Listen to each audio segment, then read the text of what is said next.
Director would issue public reports which detail those findings and regularly meet with members of the community to discuss Louisville Metro and LMPD's progress and hear from community perspectives about its interactions with LMPD.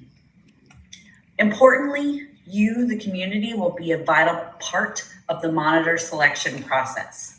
You will have an opportunity to review and provide comment on candidates' applications, and you'll also have an opportunity to hear from and ask questions of the final monitor candidate. And we look forward to hearing from you too as we move forward in this process to get your thoughts regarding whether the consent decree is working and whether you see better, more constitutional and lawful policing in this community. But for now, I'd like to introduce my colleagues so they can tell you more about the specifics of the decree, and then we will turn to answer any questions you post in the chat, which we are following right now. So Maveen, Dave, Haley, would you please walk us through the decree? Yes, thank you, Jess. My name is Maveen Riaz. I'm a trial attorney with the Civil Rights Division here in DC, and I've been on the team, on this team since the very beginning of our investigation. So thank you again for being with us here tonight. I wanted to start and do a little bit of stage setting for what the decree structure looks like, sort of across each section. So you'll see that every section in the decree is organized into three main buckets of requirements: policies, training, and evaluating the conduct to ensure compliance with policies and trainings through the key objectives that Jess was talking about just a little while ago. So each section has requirements on the changes that LMPD needs to make to their policies, requirements for their trainings. And then the big task is to evaluate whether officers or employees' conduct aligns with those policies and trainings and whether they're achieving the intended goals of each section. I want to start by talking about use of force. Use of force is one of the largest sections of the decree. And like other sections, it has policies, training, and also data requirements. So you'll see that there are requirements governing the overarching rules about when it's appropriate for officers to use force and how and when to use force tools, such as tasers and OC sprays, batons, canines. The decree also has an emphasis on de-escalating encounters so that officers, when safe and feasible, avoid the need to use force, or they lessen the severity of the force they used.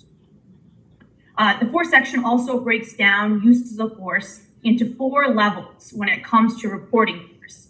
So the more severe the use of force, the higher the level.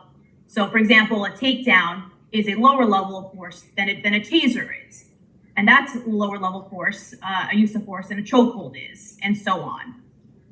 So these levels correspond to the reporting and investigation requirements. So the decree has a number of requirements for officers and supervisors and investigators on what to do when there's been a use of force against a member of the public. So it requires every use of force that falls into one of these 4 categories to be documented, to be reported by the officer and reviewed by multiple levels of supervisors to determine whether the force was appropriate. So the more serious use of force, the more in-depth the investigation and review process. Finally, when it comes to use of force, the decree also requires LMPD to collect, analyze, and report out data on uses of force, both internally and publicly. And the goal here is to identify significant trends and course correct and improve performance across the department when it comes to uses of force. That's use of force in a nutshell in the use of force section of the decree. There are also use of force requirements in the protest and demonstration section of the decree, which I want to touch upon briefly. So more broadly, the protest and demonstration section of the decree includes several policy and training requirements that are geared towards ensuring that officers protect and respect the First Amendment rights of all persons to criticize and protest police conduct, and to observe and report police activity. And one key tenet of doing so is having limitations on officers about when and how they can use force against protesters. And the decree spells this out in detail.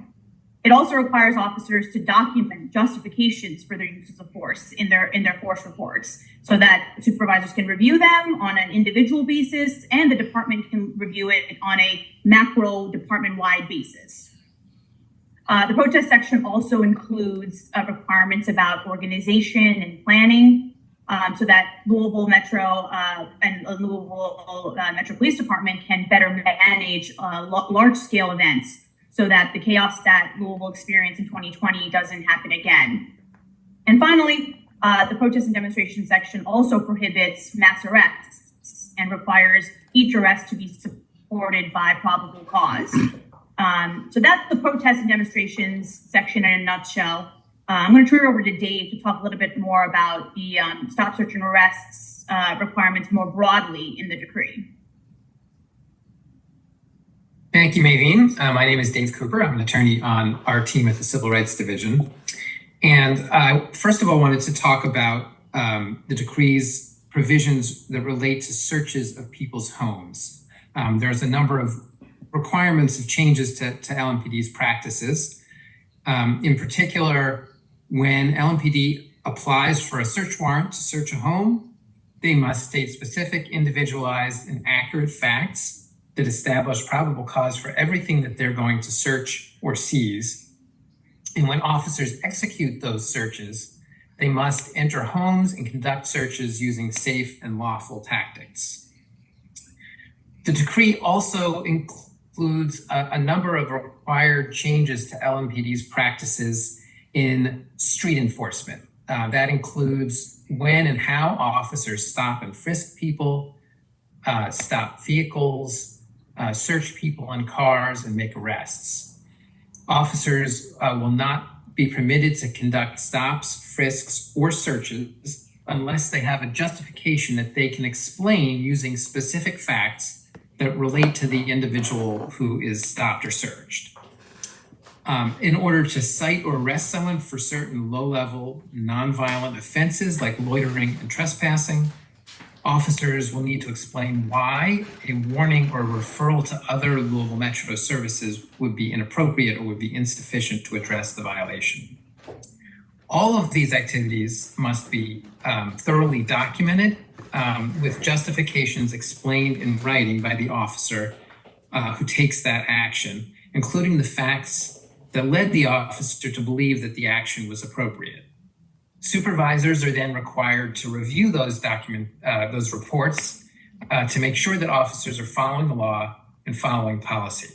And when they find problems, they will be required to take action to address them. There are also requirements in the decree that Louisville enforce the law fairly and impartially, providing equal protection for all people in Louisville. And to ensure it lives up to that requirement, LMPD must analyze its data regarding traffic stops and other areas and take steps to reduce racial disparities in law enforcement. And you will not have to take anyone's word for it. These analyses will be available to the public so the community can see how the police department is doing.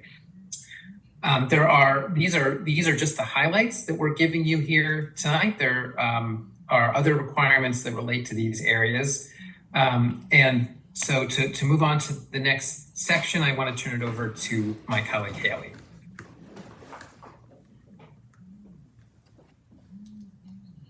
Hi, good evening. My name is Haley Van Aram, and I am a trial attorney with the Civil Rights Division based in DC. I'll start with telling you the high level of the provisions in the section regarding the Americans with Disabilities Act. The proposed decree contains requirements regarding Louisville Metro's and LMPD's response to people with behavioral health disabilities. In our findings report, we found that police unnecessarily respond to people in behavioral health crisis when another response, a behavioral health focused response, would be appropriate, and that when police do respond, their response was frequently ineffective and harmful. In the consent decree, we address these issues. The proposed decree requires Louisville Metro to strengthen and expand its non-police deflection program, including dispatching mobile crisis response teams to some behavioral health calls. So the deflection program, which is sometimes also called the Crisis Call Diversion Program, was launched by Louisville Metro government in March 2022, and Louisville Metro has since expanded its hours to be 24/7. Deflection includes a behavioral health specialist handling behavioral health calls that come into the 911 call center. And it also includes mobile crisis response teams responding in person to people in crisis instead of law enforcement to some calls. The consent decree requires Louisville Metro to evaluate the criteria used in the deflection eligibility and eventually expand the calls where deflection can respond. It also requires a timely response of deflection teams and a 24/7 response. It also requires LMPD officers to call deflection under circumstances they respond to that could benefit from behavioral health responders. Louisville Metro will also be making changes within its 911 call center as part of this part of the decree. As I mentioned, there will be behavioral health specialists handling behavioral health calls in the 911 center. In addition, all 911 call takers will receive training regarding behavioral health. There will also be a behavioral health coordination and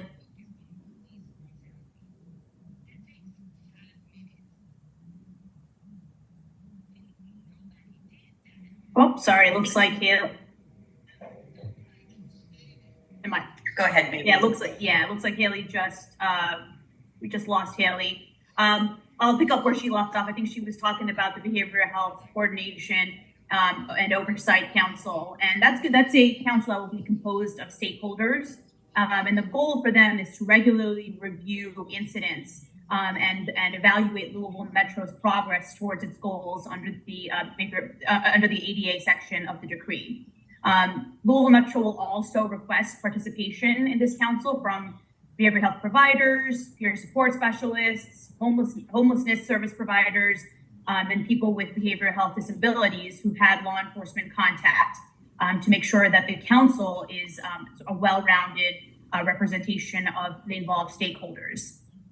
Also, Louisville Metro and LMPD will provide training for officers on how to respond to individuals with behavioral health needs, and will offer specialized training for volunteer officers to become what the decree calls advanced behavioral health response officers. And they'll be the preferred officers that will be tapped to respond on scene when a law enforcement presence is necessary. And LMPD will also continuously assess whether these officers, these advanced behavioral health response officers, are appropriate for that role. I see we have Haley. So Haley, I just wrapped up the requirements of the behavioral health section. I'll keep going with this just in case the internet gets a little bit dicey. So why don't I talk a little bit about the sexual misconduct, sexual assault, and domestic violence sections of the decree as well. So this section of the decree addresses LMPD's on-scene response and investigation of reports of sexual misconduct, sexual assault, and domestic violence. So you'll see the decree breaks down the requirements for each type of report and includes separate sections on what LMPD must do when the reports are against LMPD officers.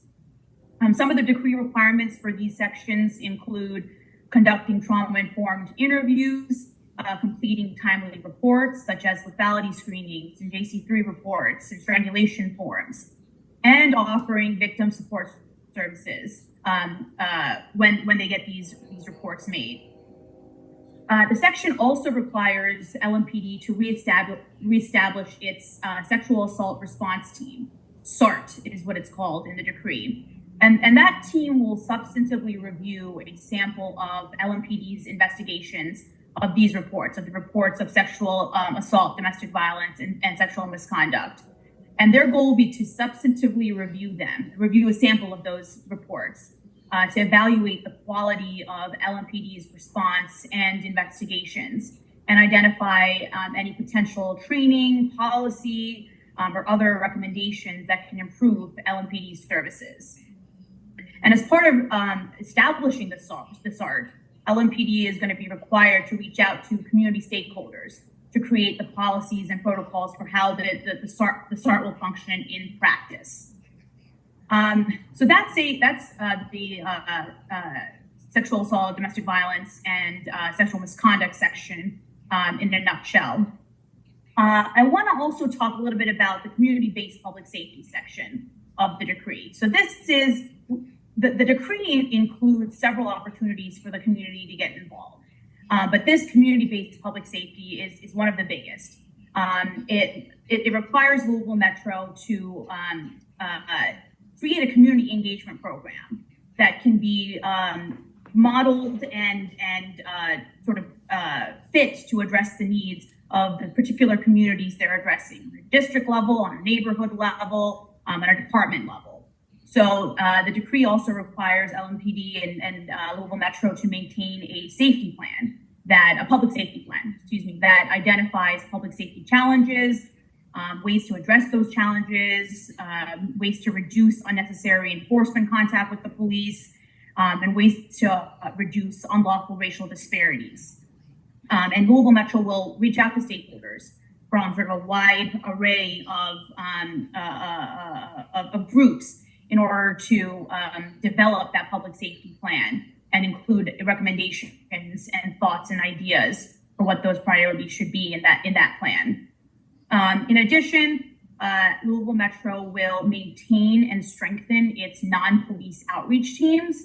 And those teams are geared toward responding to situations involving unhoused individuals that do not warrant a law enforcement or behavioral health crisis response.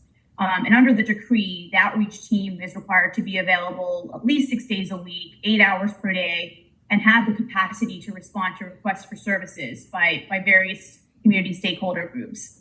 And it's going to maintain documentation and centralized intake and dispatch information on how they're responding to referrals. So that's a little bit about the community-based public safety section, and really that's a place where we need community involvement, community input, and community engagement. It's going to really be an opportunity for you all to get engaged in how Louisville Metro is engaging with you all. So we hope to have you all involved in that. And I will turn it over now to Dave to talk a little bit about the remaining section. Thanks. I want to talk about a few provisions at this point that are intended to lead to changes that will touch all of the different areas that we've already talked about and really affect LMPD across the whole department. First of all, there's a requirement that LMPD develop a hiring program to attract diverse groups of well-qualified individuals. Second, there are provisions that address the subject of officer assistance and support. We know from experience that officers who face their own mental health issues or other personal challenges are less likely to perform their jobs well and more likely to have interactions with the public that result in harm. So the decree requires LMPD to strengthen its support for its own officers through things like counseling services and other ways of providing assistance. Another area that the decree addresses is training. It requires LMPD to revamp its approach to training. Good training for police officers involves more than just an occasional day in a classroom watching a PowerPoint lecture. It involves scenario-based training, role-playing, case studies, other techniques that truly help prepare officers for the situations they're likely to encounter and make sure they understand what is expected of them. We need them to have a deep understanding of what's permitted and what isn't, what their authority as officers empowers them to do, and what the limits of that authority are. LMPD will be required under the decree to adopt these types of training practices, and they will also be required to incorporate the community into their approaches to training. In some cases, by including community members directly in training. In other cases, by reaching out and seeking input from community members about how their views about how officers should be trained and how officers should approach members of the public. The decree also addresses the area of supervision. it requires LMPD to take a number of steps to strengthen supervision. Supervisors will be required to review officers' reports, review their body camera footage, and ensure that they understand the rules and that they are following them. And supervisors are expected to act when they see problems. Depending on how serious the problem is, that action could be referring an officer for training, more closely monitoring an officer's future activities, or it could mean referring an officer for potential discipline. And finally, accountability. The decree requires changes to LMPD's accountability systems. It will be required to eliminate unnecessary barriers to people who wish to make complaints about officer misconduct, and it will be required to investigate misconduct allegations fully, fairly, and efficiently. And so with that, I think I'm going to turn it back to Jess, who is going to, and we are going to address some of your questions. Thanks, Dave. We've received a number of questions here just asking about next steps. Things like, when do you anticipate the judge's signature making the decree in order? What happens with the monitor and the request for applicants? How does that work? I'm thinking, Maybeen, would you be willing to take that question? Yes, definitely. So last Thursday, Louisville Metro and our team at the DOJ, we jointly filed this consent decree with the court in the Western District of Kentucky. And now the immediate next step is for the court to review the filing and enter the decree as an order of the court. So that is pending with the judge as of now. Once that occurs, both parties, meaning Louisville Metro and the United States, will put together a request for application package that will solicit applications from sort of anyone who wants to apply to be the monitor in this case. And we will sort of we have a deadline by which that we'll be accepting these applications. And once that deadline expires, we will put the application materials on a public website, and we will conduct a sort of interview process. But before that, we will give the community an opportunity to weigh in on the applications. So this is another opportunity for the community to get involved in this implementation process. We want to hear your thoughts on who we should recommend to the court. The ultimate decision on who the monitor will be rests with the court, but the parties will make the recommendation. They'll say, we've done this extensive review process, we've heard from the community, and we recommend, this person and this team to be the monitor in this case. So aside from being able to comment on the applications, there'll also be a process that will allow the public to basically interview or question the finalists that the parties choose. And that will be sort of after the application process, after the interview process, after we've taken a look at the public feedback and we have our finalists, they will be presented to the community to answer questions. So again, another way for the community to get involved. And like I said, we will then make our decision on who we recommend based on all of that input.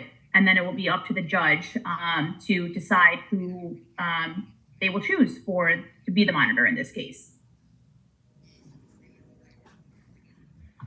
Thanks, Maybeen.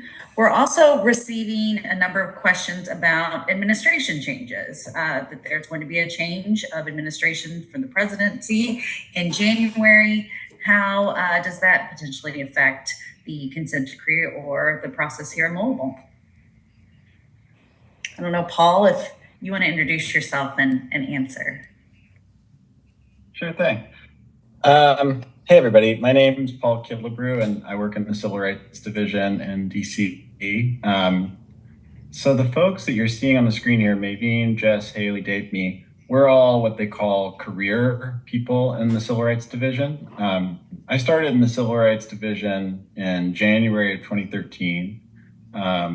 And the folks here started various times over the last 10 to 15 years. So, we work within government, within the Department of Justice, across different administrations. That's our role. Our role is to be the career staff who are consistently there doing this work. And an interesting thing about consent decrees is that when we submit them to the court and the court enters them as an order, it really becomes the court's order, and we are parties before the court who are there to defend and implement that order. And so it does sort of take it out of the hands a little bit of the sort of back and forth. And part of the reason we use consent decrees is that we anticipate that the changes that are going to be necessary may take some time. And so it's a way to make sure that there is consistency in the approach towards that change across different administrations in the city and the federal government, and that we can just keep on moving these things forward. Thanks, Paul. I'm reading a couple of questions about civilian oversight. Dave, perhaps you could take this. Do we have any evidence that the Civilian Review and Accountability Board and the Inspector General are meeting their duties as laid out in the bylaws, trying to promote meaningful citizen involvement for police misconduct? And then can you also talk a little bit more about will the Louisville OIG at Harness continue in that role, taking complaints? Will there still be a civilian accountability board? So thanks for those questions. We basically addressed civilian oversight by taking the law that Louisville Metro has and the system that is in place, and our decree does not change that or does not prevent Louisville Metro from making changes to it. There are provisions that do require LMPD to provide information and access necessary for those civilian oversight bodies to perform their duties. But it is not, those oversight boards, they were not part of our investigation, and they are arms of Louisville Metro that Louisville Metro can change if they choose to.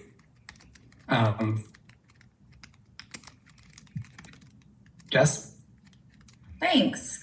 Another question we're receiving is about the timeline. We've heard a number of times now that the consent decree here talks about accomplishing all of these reform within 5 years. And maybe, I was wondering if you could discuss or answer the question here, which is that possible?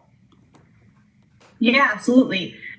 Yes, it's possible, but the ball is in Louisville Metro and LMPD's court. The decree is achievable with the staffing and the resources that LMPD has, but it might require some reshuffling or reallocation of resources. And there's provisions in the decree itself that are aimed at freeing up officers' time so that they can work on addressing crimes and helping victims in accordance with the decree's obligations. Also, the decree doesn't just go away automatically after 5 years. The decree requires Louisville Metro and LMPD not only to achieve compliance with each section of the decree, but also requires them to sustain compliance with each section, typically for 2 years. So the goal is not to have Louisville Metro and LMPD get it right at one moment in time. We want to see the changes be durable and embedded into the fabric of the city and the police department, so that they don't go back to the type of behavior that got them here to begin with. Thanks, Maveen. There's another question about the OIG, specifically paragraph 516. Dave, I'm going to send this one to you. This person wants to know if they deliver a complaint to a Louisville Metro agency outside of LMPD, can they specify that it go to OIG, or will it go to LMPD regardless? Talk to us about the complaint process. So the responsibility for investigating misconduct that can lead, where the investigation can lead to discipline, that lies with LMPD. That's the law that Louisville Metro has in place. There is also the ability of the Inspector General to investigate as well, and that's where that access question is addressed in our decree. So if you submit a complaint either to LMPD or to another agency, it is first of all the responsibility of LMPD to determine whether there is some misconduct that took place that warrants discipline. The decree requires that OIG have access to the complaints that LMPD receives. So if you submit a complaint to LMPD, it should go to the OIG as well, and the OIG and the Civilian Review and Accountability Board can then determine whether that is a case that where an investigation by the Inspector General is warranted as well.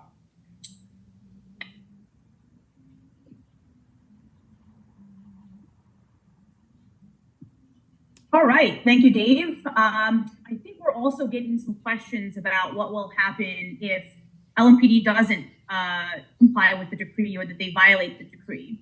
So one of the benefits of having a consent decree that's entered by the court is that the court has the power to compel compliance.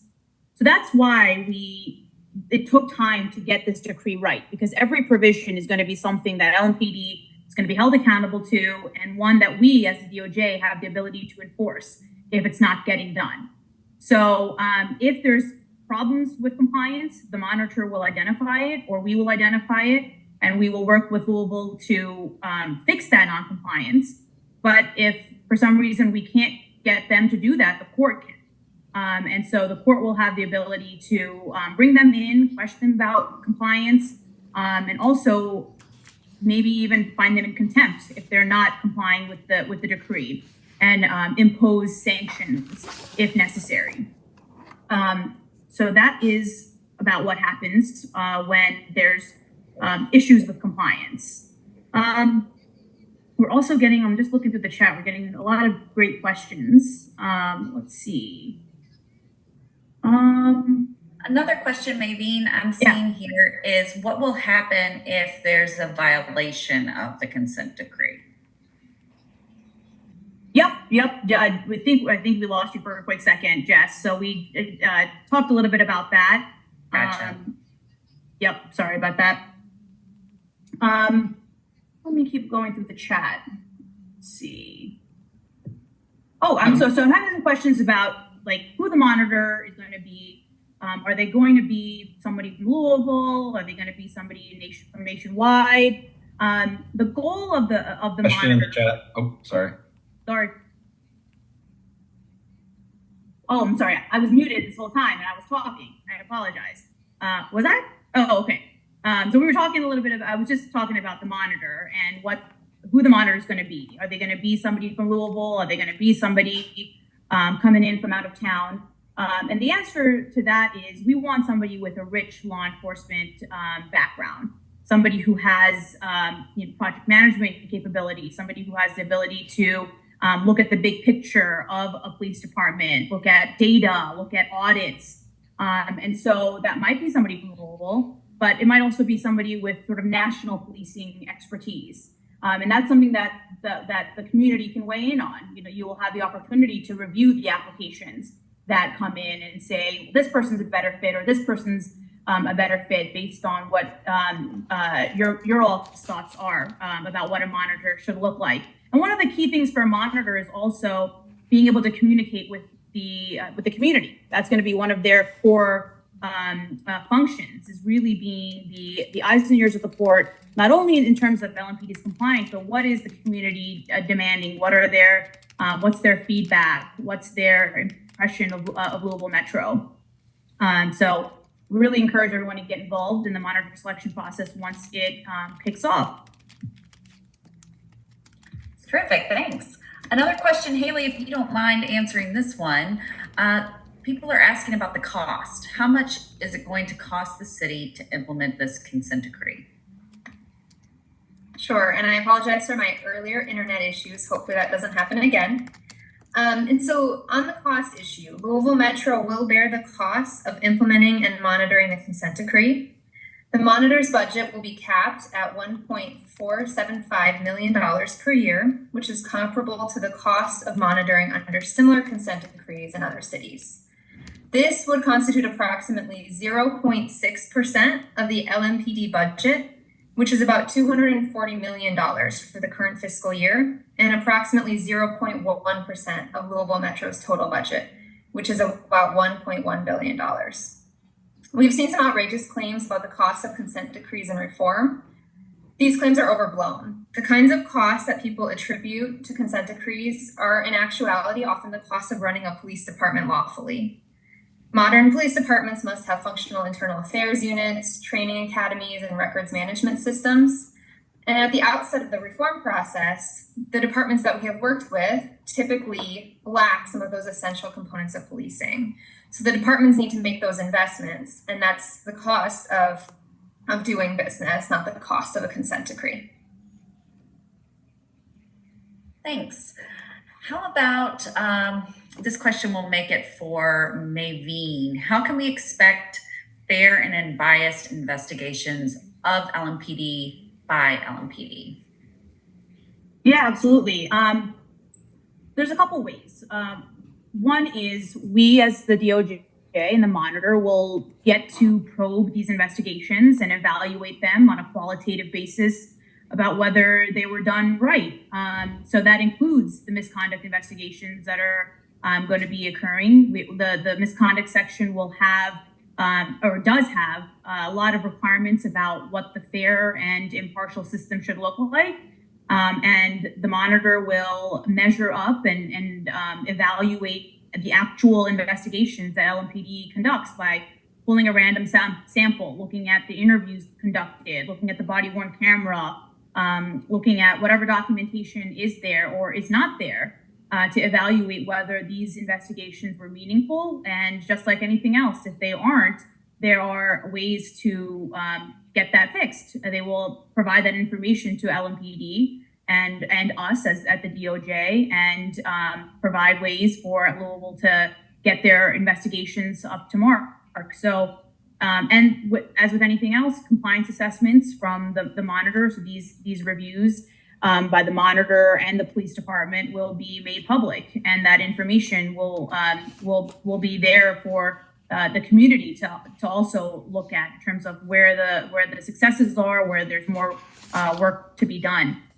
So the long and short of it is you don't have to trust anyone in this process. You can sort of evaluate this, and we want people to remain engaged and look at the data critically and scrutinize the data so that we're really holding everyone accountable in this process. Thanks, Maveen. We're also getting questions about that success, so I'm glad you asked that, or you stated that. We're looking to see how is this consent decree being successful at the goal of maintaining constitutional policing and really establishing the proper public safety measures that need to be in the city of Louisville. Can Paul, would you mind discussing some of the successes that have occurred over the years in other cities with consent decrees? Yeah, sure thing. The law that we're enforcing here, Congress passed it in 1994. So we recently had the 30th anniversary of this law that we use for a case like this. So in 30 years of doing this kind of work, we've had consent decrees in other cities as well. And we've had a chance to see what they can really accomplish and to learn from things that have happened in other places. And so cities that have consent decrees,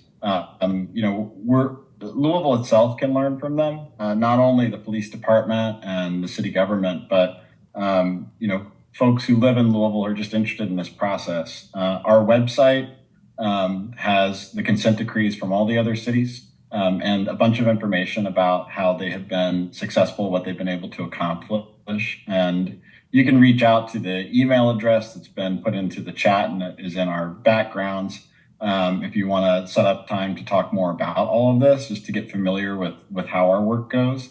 But just to give you some examples of how these consent decrees have worked. We have a consent decree in Seattle about the Seattle Police Department. And we had an issue there about police officers using force when people were in some kind of behavioral health crisis. And as a result of the consent decree, force is used in only 2% of those kinds of encounters now. And most of the force that's used, 65% of the force that's used by Seattle is low-level force, meaning often officers just using their hands rather than something like a taser or a firearm. In Portland, there's been a significant reduction in the use of tasers. And when officers are using their tasers, they're using their tasers in compliance with the law and national best practices. In Baltimore, we investigated that police department after the death of Freddie Gray during a police transport. And as a result of the consent decree there was a complete overhauling of the fleet of transport vehicles. And so there were, out of 16,000 transports, there were just 11 reported injuries after implementation of the consent decree, remedies related to that. And we've seen use of force drop in Baltimore since 2017 by 62%. In the city of Albuquerque, New Mexico, we have a consent decree. And during the life of that decree, the city established a whole new agency that is basically like a third first responder. There's police, there's fire, and this new agency, Albuquerque Community Safety. And it responds to calls where there are people who are having a behavioral health issue, but they don't need a police response. That new agency is now taking 5% of the call volume from the police department. So 5% of the things that the officers used to do now go to this new agency, and no police need to respond at all, which frees up the police officers to deal with violent crime and other public safety threats, and gets people the kinds of services they need. Thanks, Paul. It's a lot of great work that's been done by these past decrees, but one thing we're hearing a lot here in Louisville is that this decree is historic in nature. It's different than what happened in the past. Dave, I'm wondering if you could answer that, explain that a little bit more. Is this a historic decree? What's the difference, if anything? Absolutely. So there's a number of things that I'd like to point to. First of all, the way that we break out specific goals in each section of the decree, what we call them key objectives that articulate exactly what Louisville Metro and LMPD have to achieve in order to bring about real change. These key objectives will guide the whole implementation process. They will provide clarity for everyone, both inside Louisville Metro and outside, about what Louisville's progress toward reaching the bottom line of constitutional effective public safety looks like. Second, Louisville Metro and LMPD, in partnership with the Justice Department, will break down these key objectives into dozens of specific metrics that the independent monitor will then use to evaluate their compliance with the decree. Change doesn't happen in the abstract. Policies are important. Training is important. But the changes must be seen and felt in the way that officers do their jobs on a day-to-day basis, how they interact with people, the sort of professionalism they bring to every call. And that's what these metrics will look at. They're going to look at the day in and day out of what officers are doing. And all of that data that the monitor gathers and uses to make these assessments will be public. So the community doesn't have to take the monitor's word for it. You don't have to take our word for it. You don't have to take LPD's word for it. You will have access to that data yourselves. Finally, Louisville Metro and LPD have committed to fully implementing this decree in 5 years. The ball is in their court to make the changes they need to make in order to live up to this commitment. And to evaluate whether they're able to live up to this commitment, the decree includes an inflection point at that 5-year mark, where we at the Justice Department will take a hard look at the evidence and see whether the city is on track. If they've met their commitments, the decree will end. If they haven't, the decree gives DOJ the tools that we need to hold Louisville accountable to its commitments and push reform forward. And I want to briefly, if I could, just add about that 5-year inflection point. When we make that assessment, we will be taking many sources of information into account. One of them will be community's views. And in fact, throughout the process of the decree, we will be taking into account the community's views as we hold Louisville to its commitments, because our role of ensuring their compliance that won't begin at 5 years. That will continue throughout, and your contributions as community members will be an important part of that. Thanks, Dave. This one's for you, Haley. Someone wants to know, will members of the community be involved in the training requirements in the consent decree?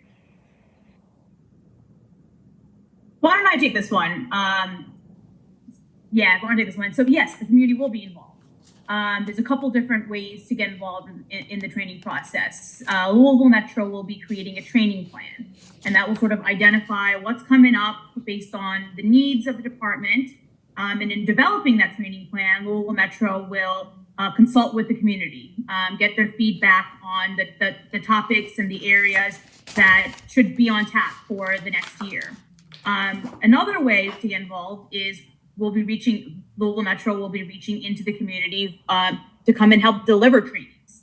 When we're talking about behavioral health issues, when we're talking about things that are community engagement, they'll be pulling in people from the community to help deliver that, so that the officers are getting a sort of well-rounded perspective of the information that they're soaking in.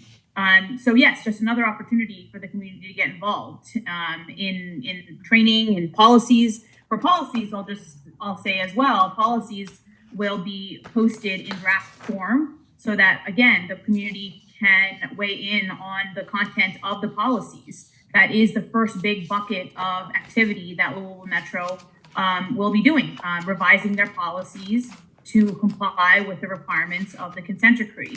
And as part of that revision process, they will post these policies, the draft policies, and the community will have the ability to weigh in, provide feedback, and Louisville Metro will be required to incorporate that feedback when appropriate. So again, for policies and training, absolutely, you'll be able to get involved. Jess, turn it back to you. Yeah, there's also a number of questions just about trust. How can we trust that LMPD is going to be doing what they say they do, are going to do, and that they can actually engage in the investigations? Yeah, thanks for that. It's a completely fair question. We conducted an investigation, released a report in 2023 that found a pattern or practice of violations of the Constitution and federal law. We found issues with how investigations were being, LMPD's failure to take appropriate action when violations of the law occurred. And here we are now with this consent decree that sets them up with a lot of responsibility to look into these things themselves. And so why would we think it would be any better now? But that is what this whole process is meant to build within LMPD. And it's not a situation where we just tell them, please do it, and we hope it works out. This is something where we are going to be, and the monitor is going to be evaluating their capacity to do this. And this decree won't come to an end until they can do that reliably. Every time that something happens, they need to look into it seriously. And if there was a problem, they need to address it. I understand why folks have trepidation about that whole premise, but the consent decree is not going to last forever. They're not meant to last forever. And they're meant to leave Louisville with a structure and a system that you can trust and rely on, so that you don't have a recurrence of the pattern or practice of violations that brought DOJ here in the first place. And so we have to get it right within LMPD. They have to have that kind of credibility. They have to have that capacity, and they need to be transparent throughout this process and afterward, so that this community can continue evaluating their work, and so that you don't just have to trust it, so that you can see it yourself. Thanks. Maybe There's a question here about why DOJ decided to go for the consent decree, why that's what we negotiated, as opposed to a memorandum of understanding. If LMPD has already taken steps that the Department of Justice is asking them to take in order to enforce and create constitutional policing in the city of Louisville, why is a consent decree necessary? Yes, definitely. So the Department of Justice has been working on these pattern or practice cases across the country for the last 30 years. And we've taken a look hard at the work that the cities are doing. And in our experience, consent decrees are the best way to secure durable, sustainable change. So we talked a little bit about administration changes and what happens when every 4 years or every 6 years, there's a new person in town on either the United States side or on the Louisville Metro side. And the consent decree, as I mentioned earlier, is a court enforceable document. It gets entered as a order of the court, and it does not depend on a particular person or persons enforcing it. The rules are the rules once it's entered in. And it doesn't matter who's enforcing it. That sort of will be stable and sort of set in stone once it's ordered as a decree. So to preserve the sustainability and the durability of this, the consent decree was the best option. And again, that's sort of why we've spent a lot of time and energy making sure that the provisions are precise and they are comprehensive, so that there's clarity from both sides going into this about what's required and what the path forward for the next five and some years will be. We're also getting questions, Dave, I'll throw this to you, about some comments that the mayor made during the press conference last week. The mayor mentioned that it was possible for them to get some of the requirements of the decree lifted as the years went along. The requirements didn't have to go all the way to the 5-year mark. Could you explain that a little bit more for folks? Is that true? And if so, what does that mean? Well, if Louisville can show that it's in compliance with with one section of the decree, then they can move forward with potentially partially terminating that. So we described all of the subject areas that the decree covers earlier. So as an example, if all of the provisions relating to force are in compliance, that section can be terminated separately from the rest of the decree. But it only goes section by section. So it's not a situation where one or two things can be picked off and separated out. It's also I also want to mention that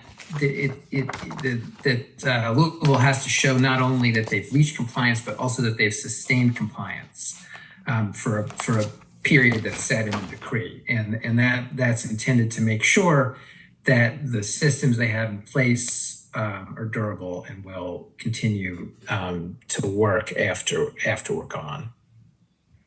Thanks, Dave. And thank you all for answering these questions today and for asking such incredible questions here in the community. We are coming to a close of our hour here, so I want to encourage everyone to stay engaged, stay involved, reach out with any questions, comments, concerns you have. As you've seen over our heads in the Zoom this evening, community.louisville@usdoj.gov is our community email account, and we can all respond via there. You're also more than welcome to contact us via telephone. Our number is 1-844-920-1460. Believe we're putting that in the chat for you here too. But again, sincerely appreciate all of your input, and we look forward to continuing this conversation. Thank you all.